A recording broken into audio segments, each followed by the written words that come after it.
Welcome. In the last lecture we learnt about Hubble's law of expansion, Hubble's law, which tells us that the galaxies are all moving away from us with the speed that is proportional to the distance. This is what Hubble observed. This is an observed fact which was first noticed by Hubble, that the galaxies are all moving away from us with the speed that is proportional to the distance, and the constant of proportionality h naught is called the Hubble parameter. And it is useful and customary to parameterize the Hubble parameter h naught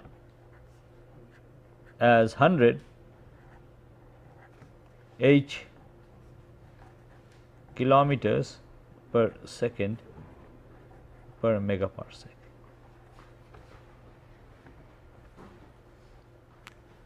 That is how it is usually parameterized. So, current observations seem to indicate that the Hubble parameter has a value 70,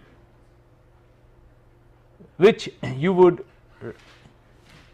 represent by saying that the parameter h, so h naught equal to 70, you would say that h is equal to 0.7. So, this small h is a dimensionless number that parameterizes the Hubble parameter.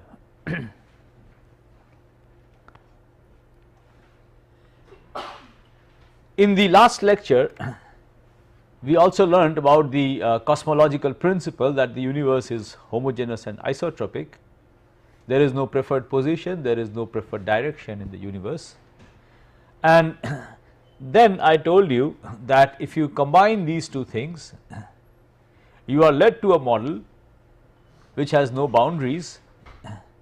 So, the model is in the simplest situation, the universe is infinite, the universe can have no boundaries. So, the simplest model is that the universe is infinite and it is filled with galaxies.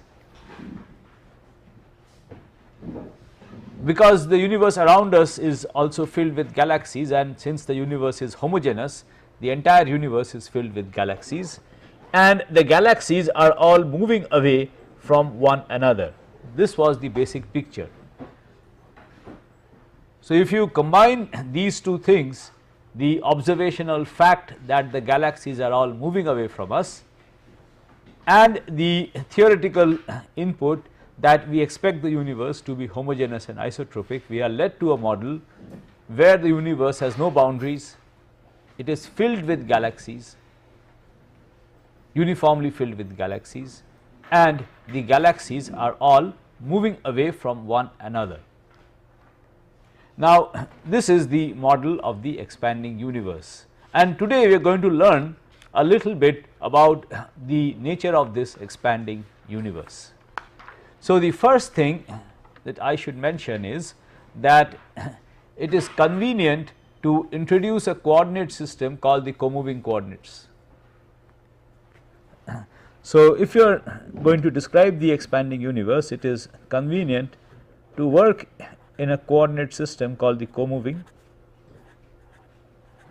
coordinates.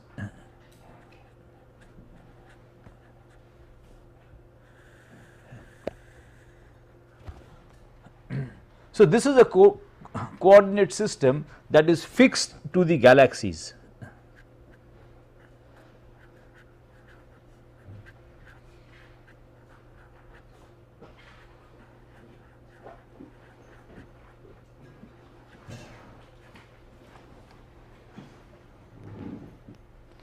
The galaxies, I have told you, are all moving away from one another. So, you can think of it like this. Imagine a galaxy sitting at each point of grid point in this graph paper that fills this part of the universe. It is a part of the universe, and there is a galaxy sitting at every grid point,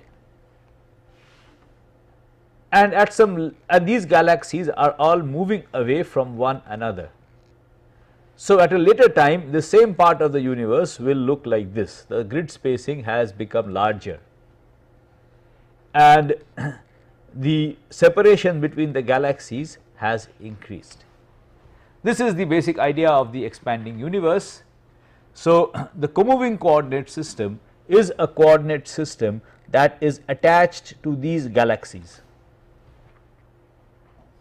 So, let me just draw a picture and explain this to you. So, let us draw let me draw a picture. So, these are, let us say, this is a small part of that picture and these are 4 galaxies and this is my comoving coordinate x. I denote my comoving coordinate as x. And in this comoving coordinate system, this has a coordinate 0 0, this has 1 0, this is 0 1 and 1 1. Now, at a later instant of time what will happen, these 4 things are the 4 galaxies over here, they are more or less uniformly distributed. For convenience I have represented them as being equally distributed at equal intervals. Now, just imagine at a later instant of time what will happen is that the separation between these galaxies has increased. So, what it looks like is like this.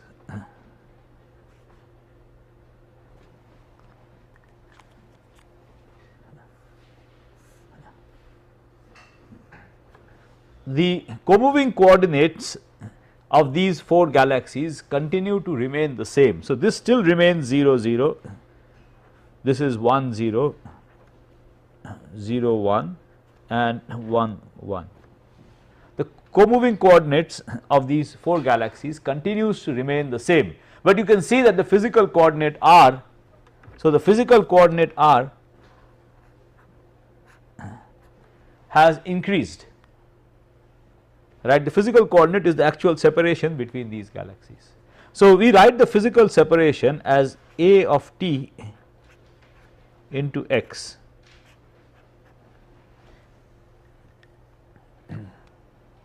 Okay. Here x is the, x refers to the comoving coordinate system, r is the actual physical coordinate, a is something called the scale factor, which actually tells you that whether there is, that the separation is increasing.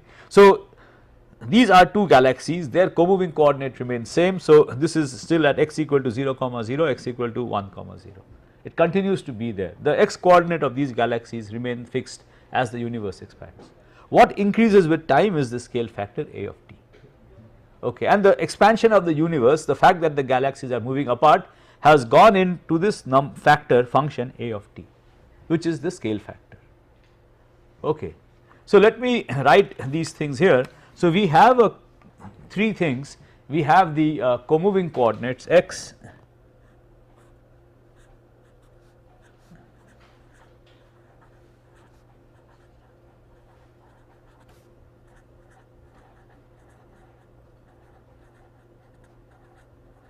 we have the scale factor a of t,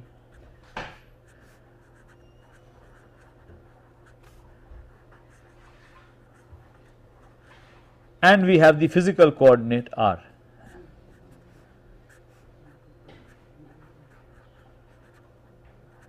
Physical coordinate or distance.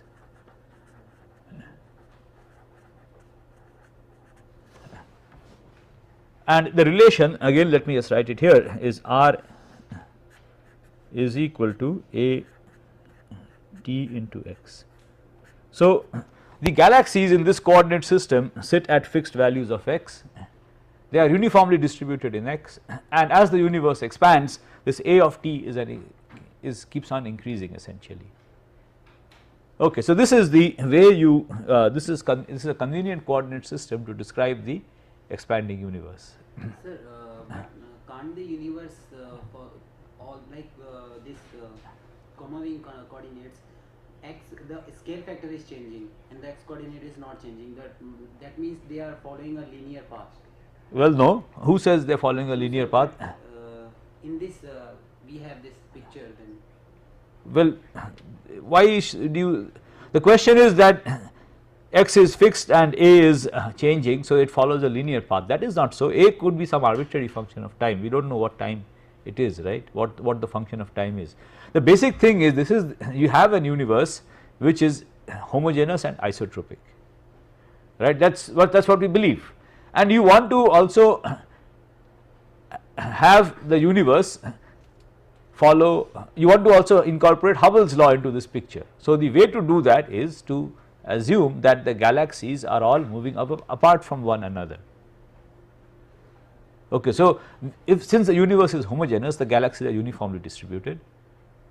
Okay, so this is a picture, in this picture just imagine there are, this is just a picture, okay, do not take it literally, it is a picture. So it is a kind of cartoon. So in this picture there are galaxies uniformly distributed and this fills the entire space. Okay, it is isotropic because the galaxies are all moving away from each other without reference to any special direction. Okay, so this is a model which is consistent with Hubble's law and also consistent with homogeneity and isotropy, where the entire universe is filled with galaxies like this and they are all moving away from each other. That is the picture.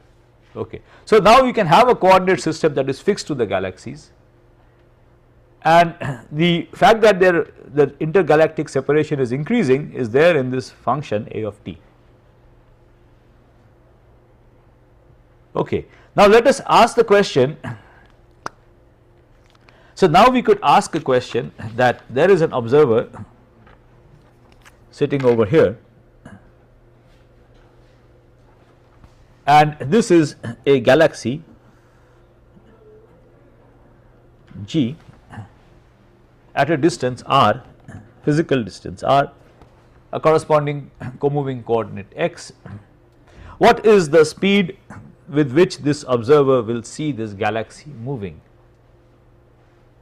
To determine that, we have to just differentiate r. Now as the universe expands, the galaxies sit at fixed x coordinate, their comoving coordinate is fixed. So the velocity of that galaxy is going to be a dot, where a dot refers to the time derivative dA dt, a dot into x, the comoving coordinate does not change with time, and this can be written as a dot by a into r. Right. So you see, this is the Hubble's law, and a is a function of time, so you can identify the Hubble parameter from this. So the Hubble parameter h, which actually now here is a function of time, so you can evaluate it at any time instant, it is related to a dot, it is a dot by a, both of these are functions of time. Okay, so in this picture, in the comoving, if you go over to a comoving coordinate system, the entire expansion has gone into the scale factor, and the Hubble parameter is basically the rate of change of the scale factor divided by the scale factor itself. Okay, and the present value of the Hubble parameter h naught is equal to a dot by a evaluated at t equal to t naught. T naught refers to the present epoch, the value of t at present. Okay, so h naught is the present value of the Hubble parameter, it is the rate of change of the scale factor with divided by a at the present epoch. Okay, so let me again recapitulate what we have done. We have, so I had told you in the last class that we are led to a model where the entire universe is filled with galaxies and they are all moving away from one another. So now we go over to a coordinate system which is also moving, expanding with the galaxy, which is fixed to the galaxies, and the fact that the separation between the galaxies is increasing is gone into this function called the scale factor. Now we write the Hubble we look at the velocity in terms of this model. So, the co-moving coordinate of each galaxy does not change as the universe expands, as the galaxies move away from one another. All that changes is the scale factor. So, we are led to a relation where the velocity of the galaxy is proportional to the distance into some function of time. This function of time is a dot by a, and comparing this with the Hubble law, we see that we can identify this with the observed fact seen by Hubble. We can identify this with the Hubble parameter, and the present value of the Hubble parameter is the value of this derivative this at the present epoch. Okay. So, all that we have done till now is that we have just changed the coordinate system, nothing else. Okay. We have gone over to a coordinate system which is fixed to the galaxies. The galaxies are homogeneously distributed. So, I can imagine them to be equally spaced along different directions in the universe.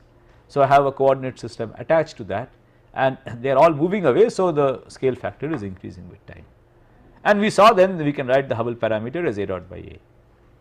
Let us now determine what this a of t is. What is the functional form of this a of t? We still do not know what that is. So, for this let us take a very simple model. The simplest model that one could adopt is that we have free expansion, there are no forces. Okay. So, that is the simplest model which we shall take up now. So, this is the model of free expansion.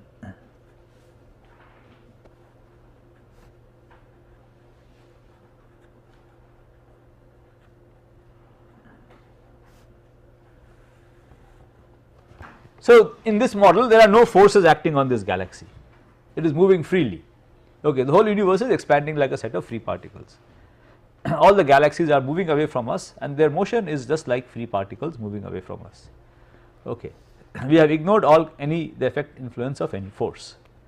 So, let us write down the equation of motion for this galaxy. I am the observer sitting here. Let us write down the equation of motion for this galaxy. The equation of motion we all know is d square r dt square is equal to 0 in the absence of any force,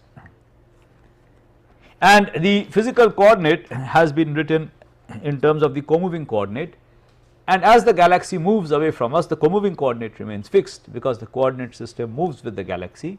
So, all that changes is the scale factor. So, this essentially tells us that the second derivative of the scale factor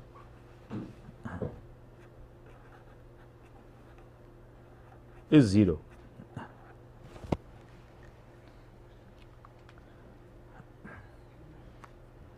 So, we can straight away write down the solution. The solution is a of t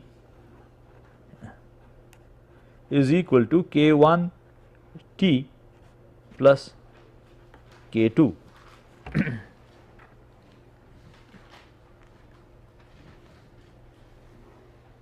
And these k1 and k2 are constants of which you obtain constants of this, they are basically determined by the boundary conditions, they are constants of motion. Okay. Now, this k2 is just an additive constant. You see the behavior of a of t, let us plot a of t. So, this is a, this is t, and the solution is a straight line, that is free motion, particle moves in with a fixed velocity, which is basically what we have done. So, it is a straight line, and I am free to place the k2 decides where the straight line will cut the x axis. So, it decides where the scale factor becomes 0, and it is most convenient to choose k2 so that the scale factor becomes 0 at t equal to 0. So, a equal to 0, we choose the scale factor so that a equal to 0 at t equal to 0, which implies that k2 is 0. So, this thing is not there. Okay. So, at the time t equal to 0, the scale factor collapses, it becomes 0. Now, you see what is the significance of the scale factor becoming 0. The scale factor becoming 0 means that the separation between different galaxies, whatever be the co-moving coordinate, they all are at 0 separation. The entire universe is filled with galaxies, and different galaxies have different co-moving coordinates. So, not only I have galaxy here with co-moving coordinate 2 comma 0 and one beyond, etc. But when the scale factor becomes 0, the distance between all of these galaxies is 0 and the entire infinite universe, the separation between any two galaxies in the infinite universe becomes 0. This is a singularity, right. So, this is a singularity. So, this is a singularity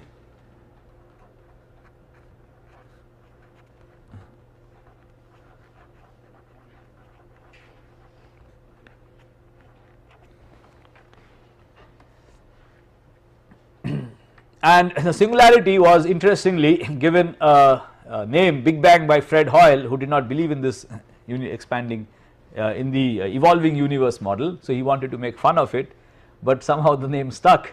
So, this is also called the Big Bang. It was given by a person who wanted to basically make fun of this theory, but anyway the name stuck. So, this singularity is also called a Big Bang. So, it is essentially a singularity, we do not know what happens over there, the density becomes infinite. And we can assume for the time being that the universe started, that is the beginning of the universe, that is the time evolve starts from there. So, t is essentially, the time t is essentially the time that elapsed since the Big Bang.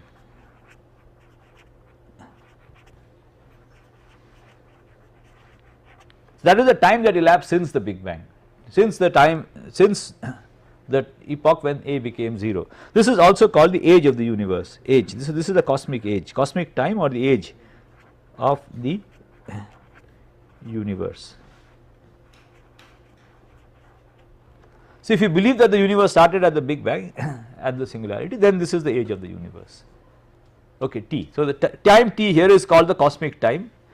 So, t is also the cosmic time and it is the age of the universe, okay. Now, in this model, so we have worked out this model, we have worked out everything in this model. This is a simple model where the universe is expanding freely.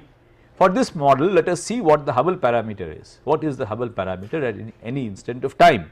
So, how does one calculate the Hubble parameter? To calculate the Hubble parameter, what one has to do is one has to calculate A dot by A. So, let us calculate A dot by A. Remember, A is constant k1 into t. So, we want to calculate A dot by A. So, A dot by A in this freely expanding model is k1 by k1t. So, we see that this is 1 by time. This is the Hubble parameter at any epoch. So, if you can measure the Hubble, so you see that at any epoch the Hubble, the time, the age of the universe is inverse of the Hubble parameter. Okay, and the present age. So, if you can know, if you can determine the present value of the Hubble parameter, you can determine the present age of the universe. This gives us the age of the universe. 1 by the Hubble parameter gives us the age of the universe in this simple model where the universe is freely expanding freely. Okay, and just to tell you that this makes sense, let us look at the Hubble parameter. The Hubble parameter can be parameterized as 100 h kilometers per second per megaparsec. What is the dimension of h naught? So, in the numerator you see we have length by time divided by length again. So, the length cancels out. So, the Hubble parameter has dimension inverse of time, right. The Hubble parameter has dimension inverse of time and this is called the Hubble time. So, this time is 1 by h naught is referred to as the Hubble time, and I leave it to you as an assignment to work out what this is in years. So, the assignment is determine the Hubble time assuming that h naught is 100 small h kilometers per second per megaparsec, determine this in years. So, determine this in years.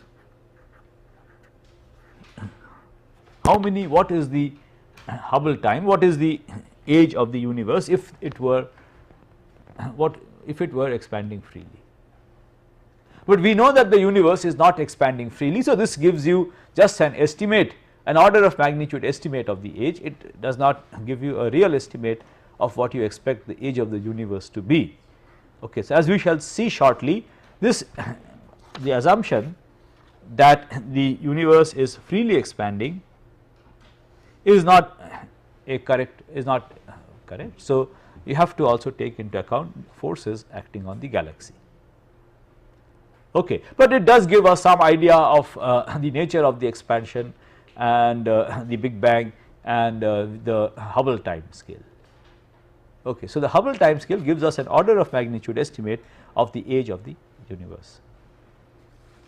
Let us now incorporate the effect of gravity, and strictly speaking one should be using the general theory of relativity, but in this course we shall not use the general theory of relativity, we shall use simple Newtonian physics, and let me tell you that the results that we will get will be correct. So, the results match. Okay. So, there is no difference in the results if you were to use the general theory of relativity. The so, let me with this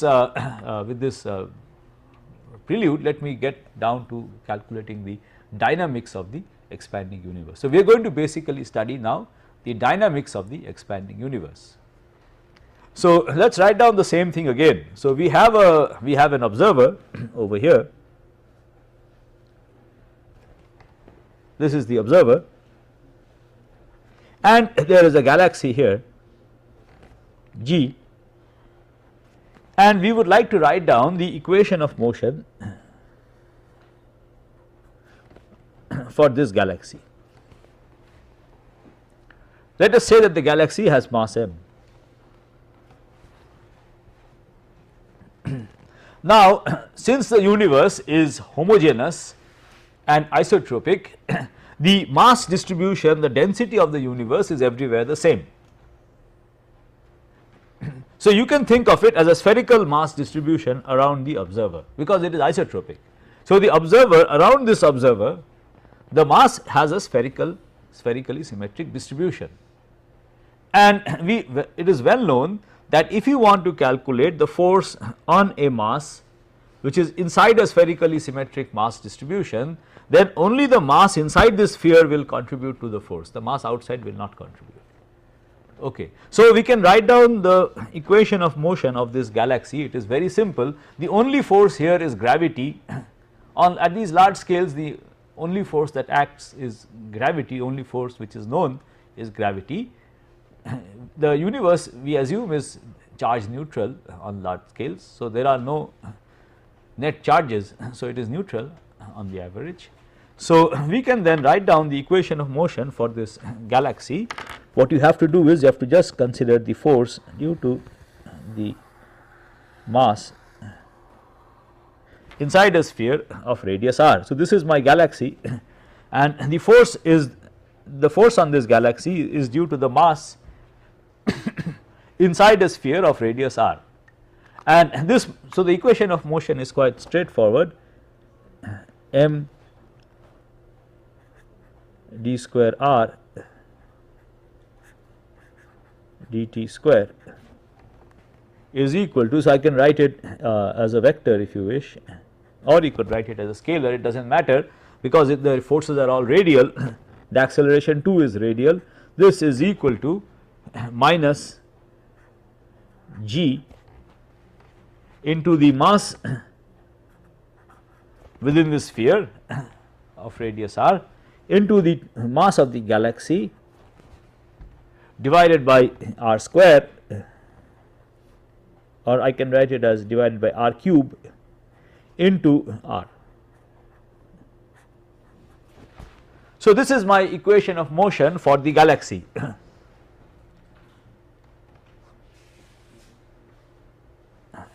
In the previous example of free expansion, we had ignored the effect of gravity. So, gravity here is going to slow down the expansion of the universe, that is the main thing. Okay. Now, we can write this in terms of the density of the universe. Remember that the density is the same throughout, because we have assumed that the universe is homogeneous. So, if I write this in terms of the density, we know that the mass inside a sphere of radius r is 4/3 pi r cube into rho.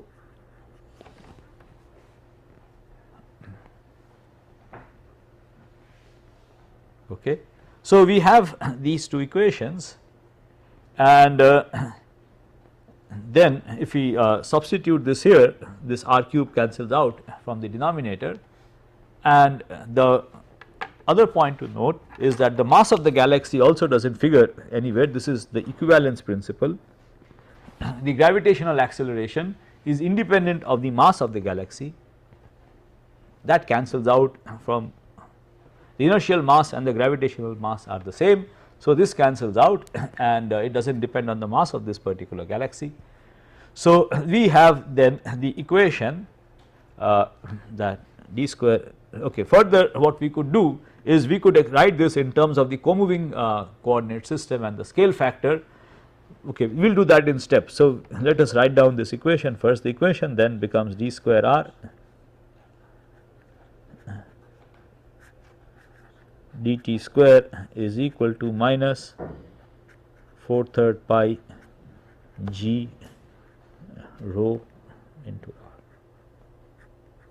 r. So, that is the equation that we have.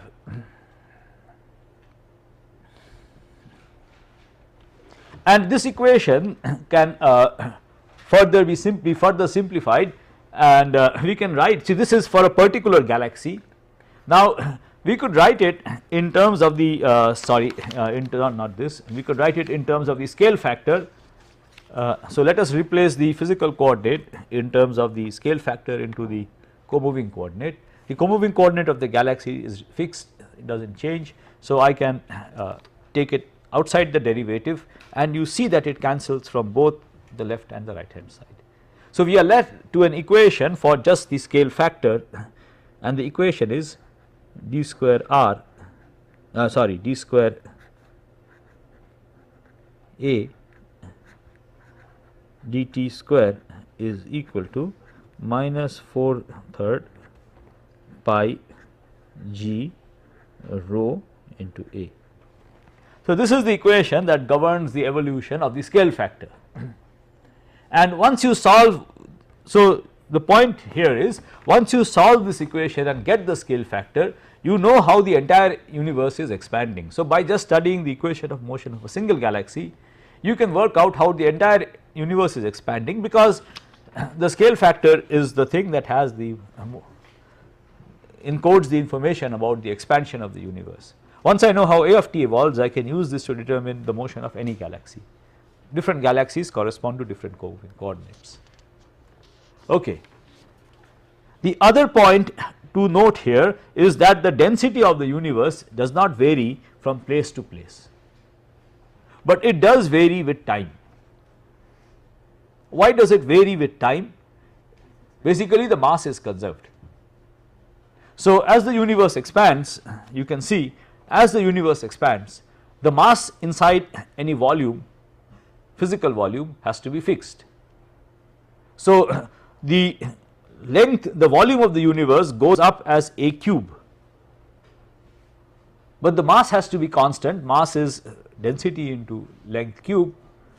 So, we can see that the density into the scale factor cube has to be a constant, right. As the universe expands, the volume increases as a cube, the mass is conserved, mass within any volume, any region is conserved, mass is neither produced nor destroyed.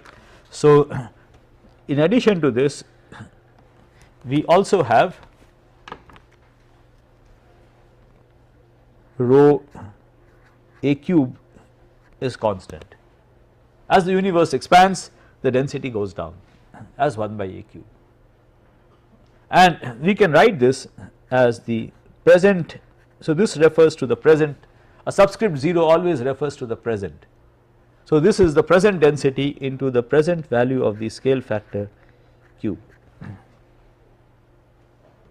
and we will use a comoving coordinate system so that it matches with the physical coordinates at present. So, the value of the scale factor at present is assumed to be 1. That is how we shall work. So, we shall assume that the present value of the scale factor is 1. Okay. So, now we have to simultaneously solve these two equations, one equation being the equation over here and the equation over here. So, we have to simultaneously solve these two equations. So, what we could do is, you see there are two functions of time in this equation, one function of time being the scale factor, other is the density. So, what we could do is we could just eliminate density from this whole thing by replacing density by the present value of the density divided by a cube. Okay, so let us do that. So, what this equation then becomes is A double dot is equal to minus 4/3 pi g, and we are replacing the density with rho naught by a cube. A naught is 1. So, this will be replaced by rho naught divided by a cube. So, I will have 1 by a square here. Okay. So, what I get here is rho naught a minus 2. And the way to solve this equation is as follows. What you do is you multiply the left hand side and the right hand side of this equation with a dot.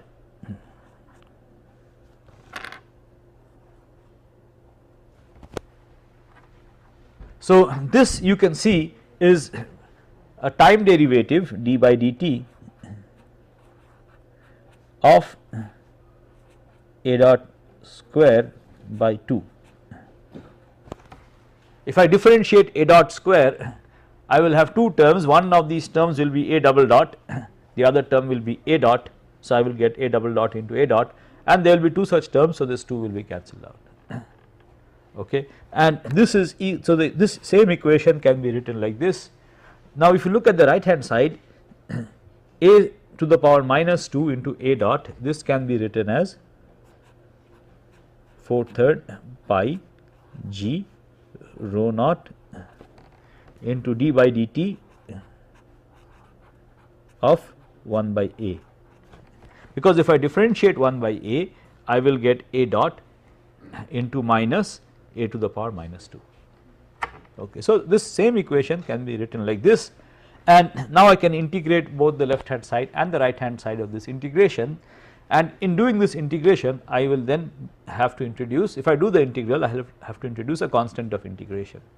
So, the solution to this equation is a dot square by 2 is equal to 4/3 pi g rho naught into 1 by a plus a constant of integration e.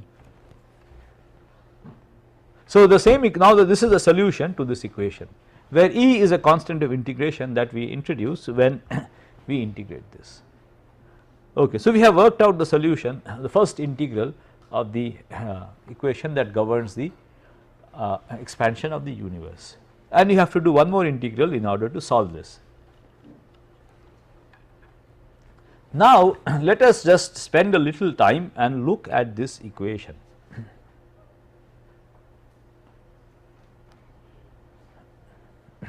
Okay. This equation, if you notice,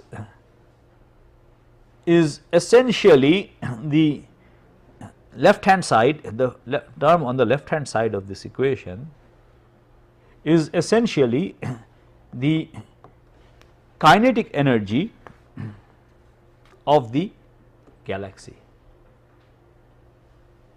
Consider a galaxy at unit comoving coordinate. Let us consider a galaxy at a comoving coordinate x equal to 1.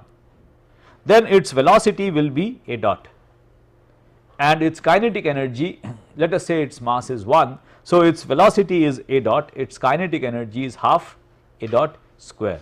So, if I have a galaxy at unit comoving distance and unit mass, then its velocity, its kinetic energy is half a dot square. Similarly, let us look at the potential energy of that same galaxy. So, the potential energy of a galaxy here is going to be minus gm by r, and for a galaxy at unit comoving coordinate, the mass inside is 4/3 pi into the volume into the density. The density inside is rho naught, okay, is rho naught, sorry, it is rho which can be written as for rho naught, which can be written as so the density inside, so the mass of this is, so the mass inside here is pi 4/3. So, let us just look at the mass inside this. The mass inside this is here 4/3 pi r cube rho. R cube for a unit comoving coordinate is basically a cube into rho. A cube into rho can be written as rho naught. Okay, so the mass inside this sphere is 4/3 pi a cube rho naught, basically 4/3 pi rho naught, and the potential energy is the mass divided by the distance minus mass times the distance. So, this is the potential energy. Okay. So, this is essentially the kinetic energy K or T plus the potential energy. This equation essentially same as this. Okay. So, this is the, and this E is a constant. Okay. So, this E can be thought of as being the energy of the galaxy which we are discussing, which is conserved in the motion.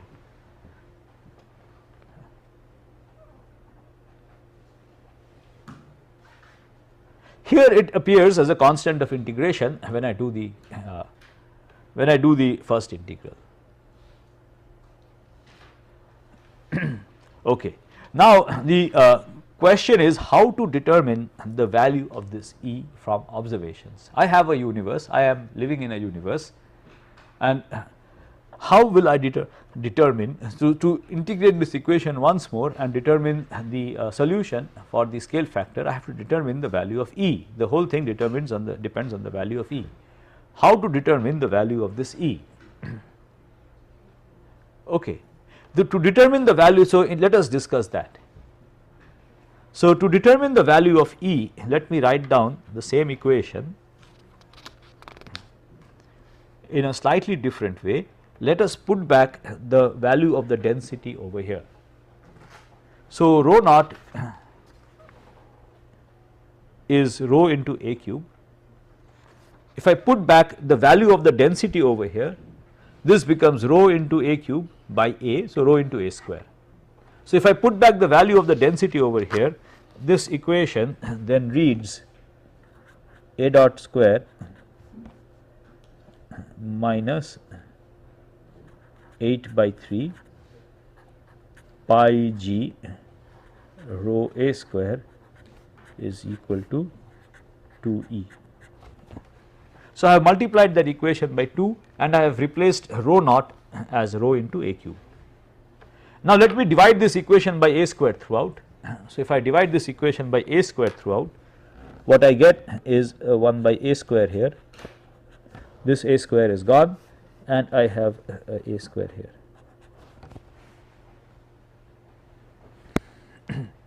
Okay. So, this is the equation that we have. Now, look at this equation carefully. This equation essentially reads that the value of the Hubble parameter at any instant of time, because A dot by A is the Hubble parameter, this is the square of the Hubble parameter, is equal to minus 8/3 pi g rho is equal to this constant 2E by A square. Okay, this is the general equation. If you apply this equation at present, so we want to determine the value of E from present day observations. To do that, what you do then, you apply this equation at present, t equal to T naught. At t equal to T naught, this becomes H naught squared. So at present what we get is H naught squared, and I can take H naught square common over here on the left hand side. Then I have 1 minus rho divided by 3 H naught square by 8 pi g is equal to 2E rho naught. So if I apply this equation to the present epoch means t equal to T naught, then this becomes the present value of the Hubble parameter, this becomes the present density, and this becomes A naught, which is 1, which we have chosen to be 1. So we have this equation. Now the point to note here is that in this equation we have this quantity over here in the ratio of these two quantities, which has to be compared to 1. Okay. So the first thing that you can see here is that this combination 3 H naught square by 8 pi g is something that is of dimension of density. Okay. And this is called the critical density. So the present value of the critical density, so this is rho C naught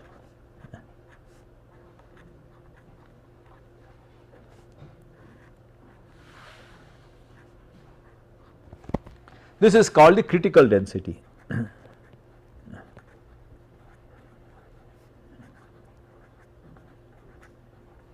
So another homework, determine the value of the critical density, right? You know the value of H naught and the others are all known.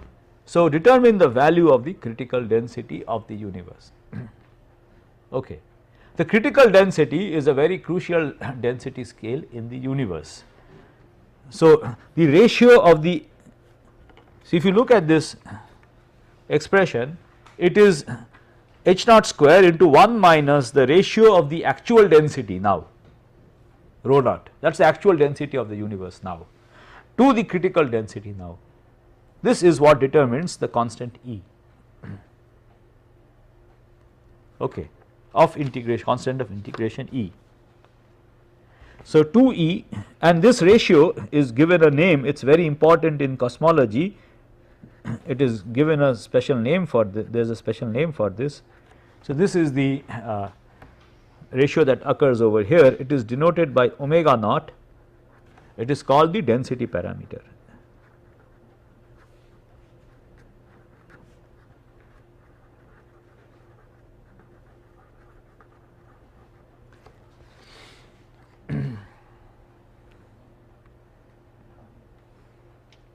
And the equation, the constant E is now can be written in the following way, the constant E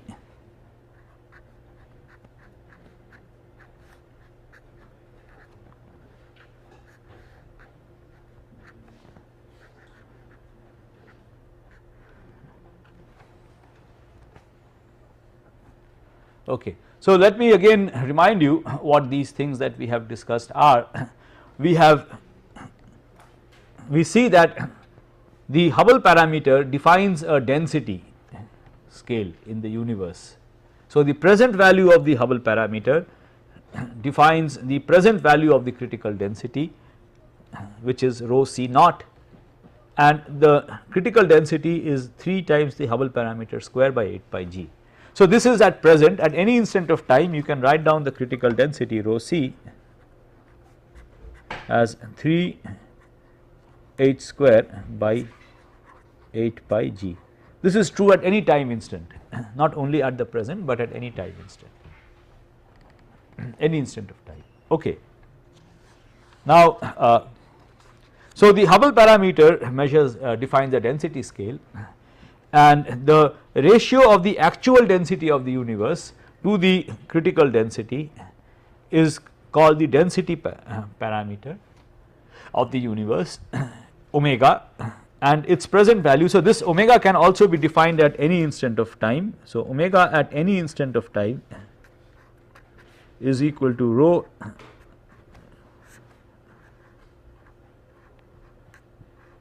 these are all actually functions of time, possibly functions, because h also is a function of time. So, the critical density is a function of time, and the density parameter also is a function of time.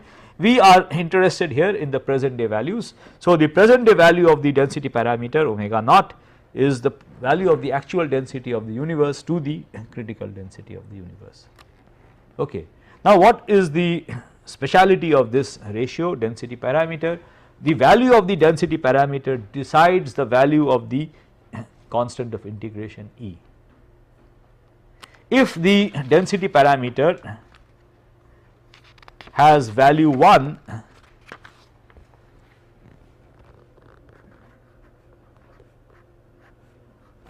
this implies that the constant of integration is 0.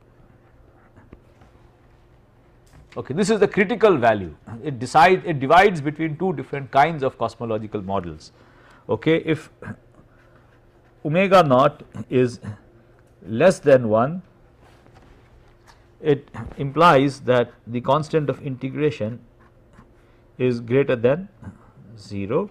If omega naught is greater than 1, it implies that the constant of integration E is less than 0, and this constant of integration E, I told you, can be thought of as being the energy, total energy of this galaxy.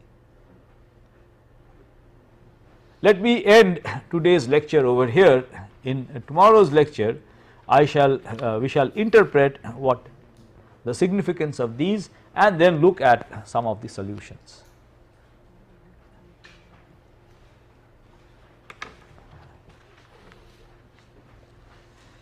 Critical density is also a function of time.